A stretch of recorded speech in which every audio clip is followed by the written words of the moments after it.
चार दोस्त आरव, नेहा, कबीर और सिया कॉलेज की छुट्टियों में काली खेत जंगल घूमने जा रहे हैं। तभी रेडियो पर अचानक सिग्नल कट जाता है और एक अजीब सी आवाज आती है। जो उस जंगल में गया वो लौटा नहीं। सब हंसकर अनसुना कर देते हैं। रास्ते में घना कोहरा और हल्की बारिश शुरू हो जाती है। सड़क के किनारे टूटे पेड़, पुराने निशान और एक जंग लगा बोर्ड। आगे रास्ता बंद है। कबीर कहता है, चलो थोड़ा आगे तक देखते हैं, शायद बस कोई पुराना बोर्ड हो। जैसे ही गाड़ी आगे बढ़ती है, साया सा कुछ सड़क पार भागता है। नेहा डर कर बोलती है, कोई जानवर था शायद। गाड़ी बीच जंगल में बंद पड़ जाती है। आरव बोनट खोलता है पर कुछ समझ नहीं आता। तभी सिया नोटिस करती है कि सड़क के किनारे एक पुराना लकड़ी का रेस्ट हाउस दिखाई देता है। वो सब टॉर्च लेकर वहां जाने का फैसला करते हैं। जाते समय पीछे से कोई फुसफुसाहट सुनाई देती है, मत जाओ, पर कोई ध्यान नहीं देता। अंदर एक पुरानी लाल डायरी मिलती है। सिया पढ़ती है, 10 साल पहले इसी जंगल में 5 लोग आए थे पर कोई नहीं लौटा। तभी हवा तेज चलने लगती है। दरवाजा अपने आप बंद हो जाता है। नेहा खिड़की से देखती है।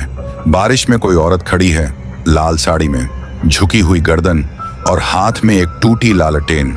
वो हिल रही है जैसे किसी को बुला रही हो।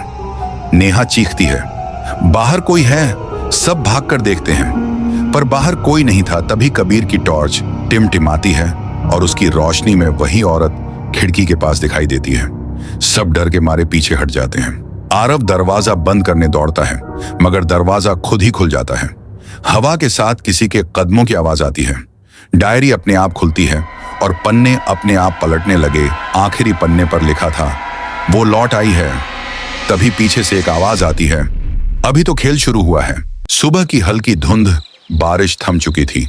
नेहा कहती है, वो औरत सच में थी, मैंने देखा था। कबीर गुस्से में, किसी ने मजाक किया होगा। तभी आरव देखता है कि रेस्ट हाउस के बाहर कीचड़ में 5 अलग अलग पदचिह्न हैं, जिनमें से 4 उनके हैं और 5वां किसी नंगे पैर वाले इंसान का। सब जंगल की तरफ पैदल निकल पड़ते हैं ताकि कोई मदद मिल जाए। पीछे से बार बार घुंघरू की आवाज सुनाई देती। सिया धीरे धीरे कहती है, ये आवाज मुझे कहीं सुनी हुई लग रही है। उन्हें जंगल के बीच में एक टूटा हुआ मंदिर दिखाई देता है। कबीर मजाक में मूर्ति को छू लेता है।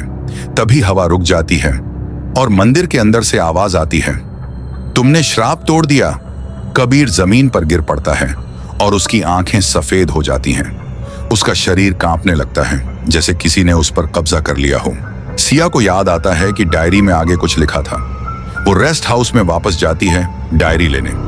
पन्नों पर लिखा है, वो औरत लाल चुनरी में आती है जब कोई मंदिर की मूर्ति को छूता है।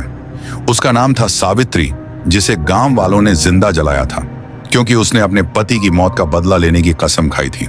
डायरी के आखिरी शब्द जो उसके श्राप को जगाता है वो उसका हिस्सा बन जाता है।